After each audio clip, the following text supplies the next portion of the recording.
கலப்படமில்லாத கருத்தியலை குழப்பமில்லாத ஊர்தோறும் ஊட்டி வருகிறார். வருகின்ற தலைமுறைக்காக இவரே குடை. என் தமிழ்த்தாய்க்கு தெரியும் சீமானின் கருத்தியல் எடை. இனி ஒதுங்கி நிற்காது அண்ணனின் படை. இனி ஓங்கி அடிக்கும் 2026 தான் விடை. தெரு தெருவாய் கூவி அரசியல் கற்பிக்கும் அறச்செவலாய் நிற்கும் அண்ணன் தன் தந்தையை வாழ்த்த வந்திருக்கிறார். அவர் ஊட்டும் தமிழ் சிந்தையே அண்ணன் இன்று பயனாற்றும் பெரும் மொந்தை. தந்தை ராசராச சோழன், மகன் ராசேந்திர சோழன் இணைந்த போர் செய்து பண்டைய கால மறுசுழற்சிதான் இன்றைய காலம் அரசியலில் திரும்பி இருக்கிறது. தந்தையாய் மணியரசனும் மகனாய் செந்தமிழன் சீமானும் ஆரிய திராவிட ஒருகரு இரட்டையர்களை உருதெரியாது ஒழிக்க படைகட்டியுள்ளனர். அது சோழர்களின் போர்க்காலம், இது தமிழ் தேசியர்களின் கார்காலம். மணியரசனும் சீமானும் இரட்டை குழல் துப்பாக்கி என்கிறார்கள். இல்லவே இல்லை, இருவரும் இணைந்த ஒரே குழல் துப்பாக்கிதான். தந்தையும் மகனும் மாறி மாறி சுடுகிறார்கள்.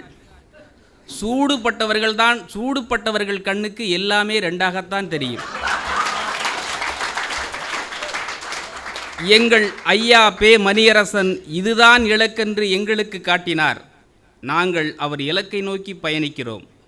அந்த தமிழ் தேசிய இலக்கை எளிமையாக மாற்றி இலக்கை இல்லந்தோறும் ஏற்றுகிறார் அண்ணன் செந்தமிழன் சீமான். கிழக்கும் இலக்கும் தெரிந்து பயணித்தால் வழக்கு பழக்கமாகிவிடும். எங்களுக்கான இலக்கை விளக்கை ஏற்றி காட்டிய பேராசான் தான் ஐயா பே மணியரசன். பே மணியரசன் பெரியசாமி பார்வதியின் உயிர் நொதியில் உருவான உயர் நதி. தமிழர் இருகரை நடுவில் பாய்ந்தோடும் தீரா நதி. வள்ளுவரின் குரல் நெறி அறம், வள்ளனாரின் நிகரமை நிறம், காந்தியாரின் கருத்தியல் குணம், கர்த்தரை போல கருணையின் மனம். தமிழ் தேசிய தத்துவ வரைவை தனித்துவமாய் தந்தவர்.